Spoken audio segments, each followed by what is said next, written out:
सरदारों ने एक जलसा बुलाया। पूरी बस्ती एक जगह जमा हुई। बूढ़ी अम्मा भी वहां बैठी थीं।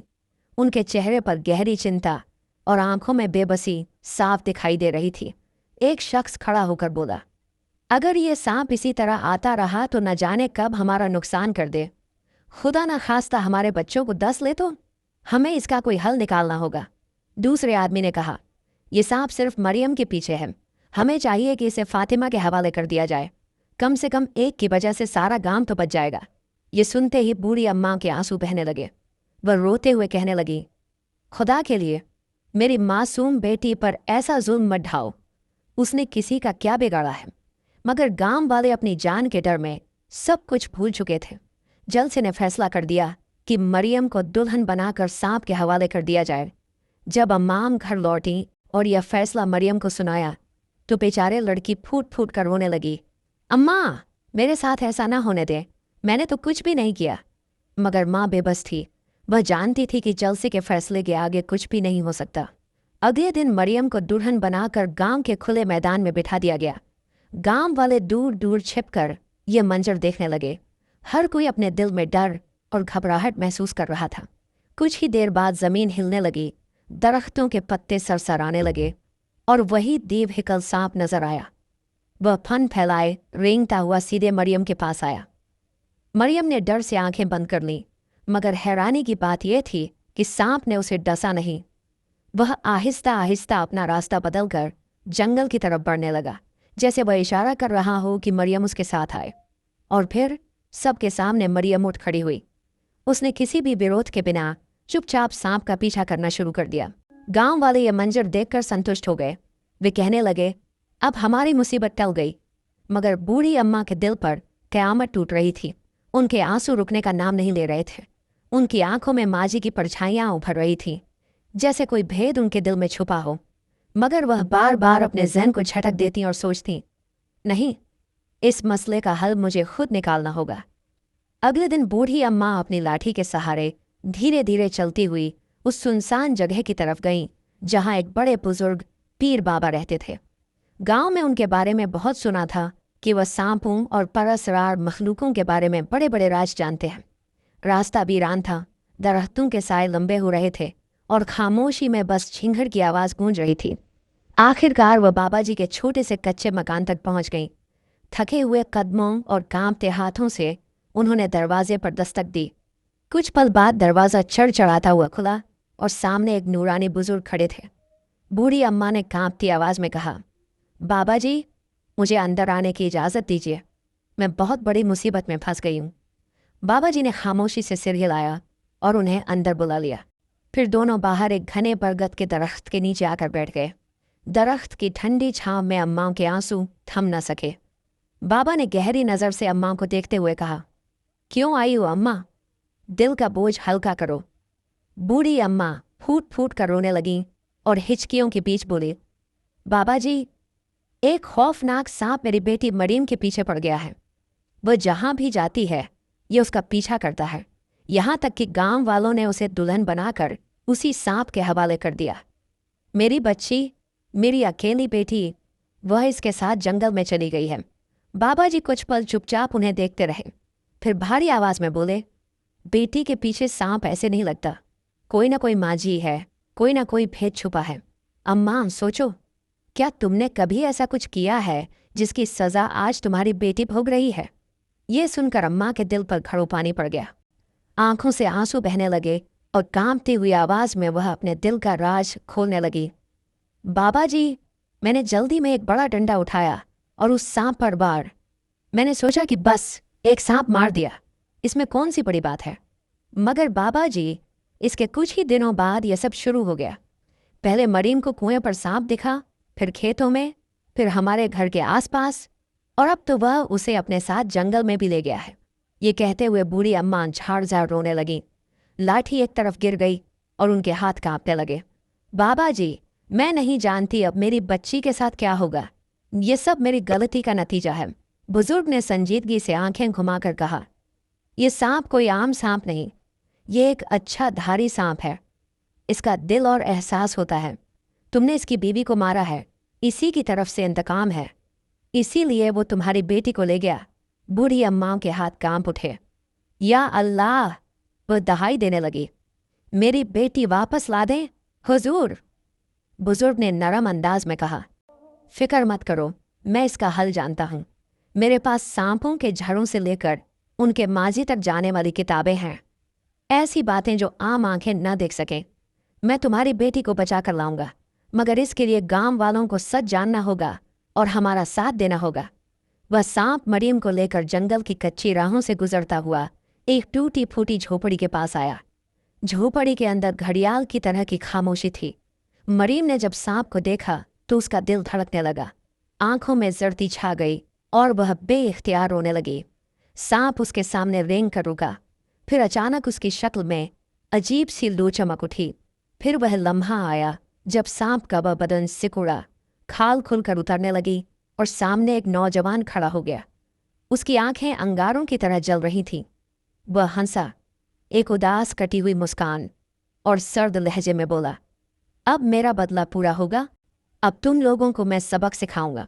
मरीम चौंक कर पीछे हटी, लरजते लहजे में पुकार उठी, खुदा के लिए मुझे छोड़ दो, मुझे जाने दो। नौजवान ने बेरहमी से उसके हाथ को पकड़ा और झोपड़ी के अंदर घसीट लिया। वहां आकर उसने रस्सियों से मरीम के हाथ पांव बांध दिए। रस्सियों की खटखट ने मरीम के दिल को और कुचल दिया। उसकी आवाज कांप रही थी, आंखों से बेरहमी से आंसू टपक रहे थे, मगर वह फिर भी पुकारती रही, मैं बेगलत हूं, मैंने कुछ भी बुरा नहीं किया। नौजवान की हंसी में कड़वाहट थी। वो झुंझलाते हुए बोला, तुम्हारी माँ ने मेरी नागिन को मारा, मेरी बीवी को छीना गया। मेरे साथ जो हुआ उसकी सजा मिलनी चाहिए। तुम्हारी माँ ने वह महबूबा छीन ली और मैं तुम्हारी बेटी को यही दुख देना चाहता हूं। मरीम यकीन नहीं कर पा रही थी। वह समझ नहीं पा रही थी कि इस जुल्म का निशाना बनकर वह क्यों रो रही है। रस्सियों में जकड़ी हुई उसने आसमान की तरफ हाथ बढ़ाए और आंखें बंद करके दुआ की, या अल्लाह, मेरी मदद फरमा, मुझे यहां से निकाल दे। नौजवान एक पल के लिए झोंपड़ी से बाहर निकला, शायद कुछ मंसूबा बनाने, और मरीम वहां अकेले रस्सियों में गिरती पड़ती हुई बेबस होकर फूट फूट कर रोने लगी। ऊपर अंधेरे दरख्तों के साए सरसराते रहे और जंगल में मरीम की दुआ खामोशी से गूंजती रही। रात गुजर गई। सुबह की रोशनी दरख्तों के पत्तों पर उतर आई। परिंदे चहचहाने लगे, मगर झोपड़ी के अंदर अंधेरा और खामोशी ही बसी हुई थी। मरीम अब भी रस्सियों में जकड़ी बेहाल बैठी थी। उसके चेहरे की जर्दी और आंखों के इर्द गिर्द गहरे साए उसकी अजीहत की गवाही दे रहे थे। भूख और प्यास ने उसका बुरा हाल कर दिया था। होंठ सूख गए थे, आवाज बैठ चुकी थी। वह बार बार अपनी माँ को याद करके रोने लगती। अचानक झोपड़ी का बासी दरवाज़ा चढ़चढ़ाते हुए खुला। वही नौजवान अंदर आया। उसकी आंखों में सख्ती और होंठों पर मुस्कान थी। वह ठंडी आवाज में बोला, तुम्हारा अंजाम बहुत बुरा होगा। देखो अब तुम्हारे साथ क्या होता है। मरीम ने कांपती हुई आवाज में कहा, खुदा के लिए मुझ पर रहम करो, मुझे कुछ खाने के लिए दे दो, मुझे बहुत भूख लगी है। मगर नौजवान की मुस्कान और भी सख्त हो गई। उसने बेरहमी से कहा, यही तो तुम्हारी सज़ा है। जिस तरह मेरी जिंदगी मुझसे छीनी गई, उसी तरह तुम्हें यह अजाब सहना होगा। यह कहकर वह मुड़ गया और झोपड़ी का दरवाज़ा जोर से बंद करके चला गया। मरीम रस्सियों में जकड़ी बेबसी से तड़पती रही।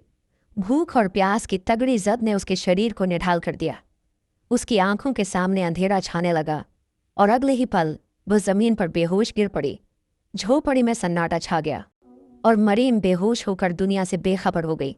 दूसरी तरफ बुजुर्ग वही औरत के साथ गांव आए और पूरे गांव वालों को सारा सच बताया कि कैसे सांप बदला लेने आया है और कैसे बूढ़ी औरत से गलती हुई थी और उसकी सज़ा मरीम भोग रही है। ये सुनकर अक्सर लोग हैरान रह गए।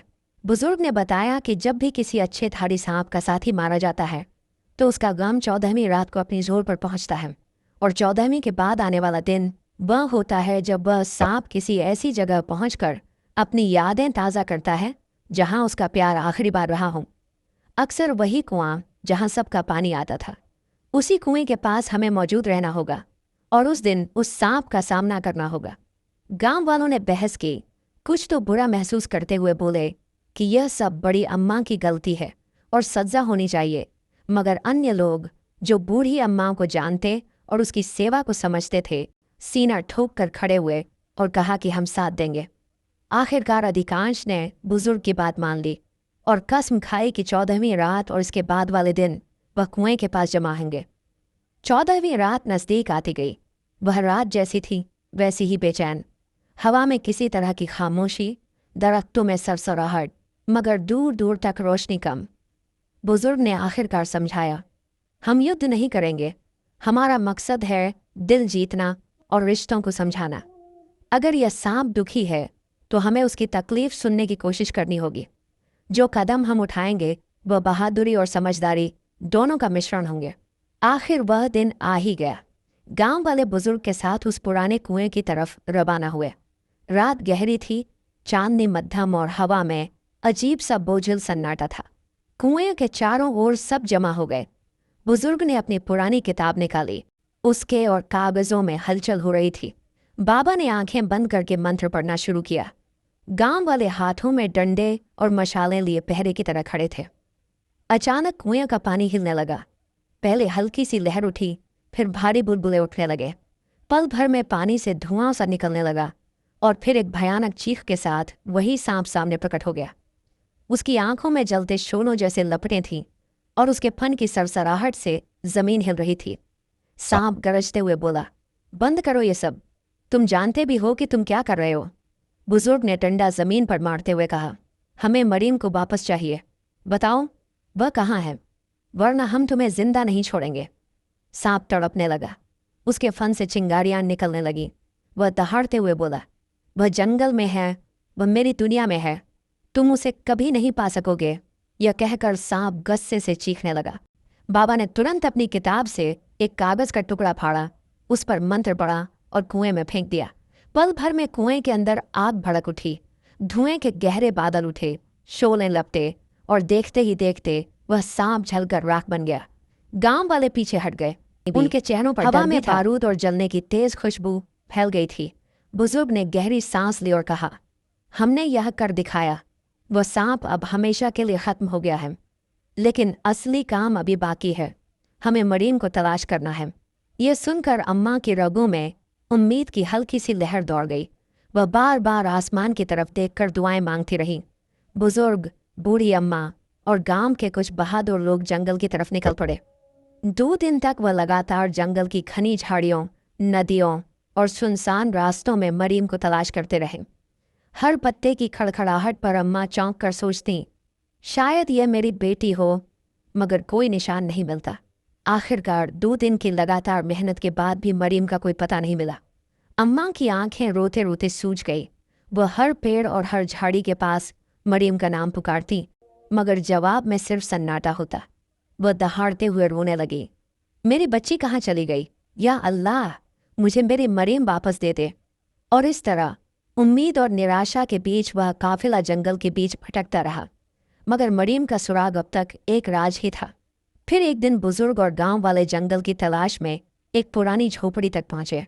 दरवाज़ा धकेला तो अंदर का मंजर देखकर सबके होश उड़ गए। जमीन पर मरीम रस्सियों में जकड़ी बेहोश पड़ी थी। बूढ़ी अम्मा तड़प कर आगे बढ़ी, अपनी बेटी का सिर गोदी में रखा और कांपते हाथों से चेहरा सहलाने लगी। बुजुर्ग ने पास रखे बर्तन से पानी के छींटे मारे। पल भर में मरीम ने आंखें खोल दी। सामने माँ को देखते ही वह जोर जोर से रोने लगी। अम्मा, आप आ गई, आपने मुझे बचा लिया, मगर वह सांप मुझे नहीं छोड़ेगा। वह कहता है कि मुझे मार डालेगा। बूढ़ी अम्मा ने उसे सीने से लगाकर आंसू पोंछे और कांपती आवाज में कहा, बेटी डर मत, वह अब कभी वापस नहीं आएगा। हमने उसका खात्मा कर दिया है।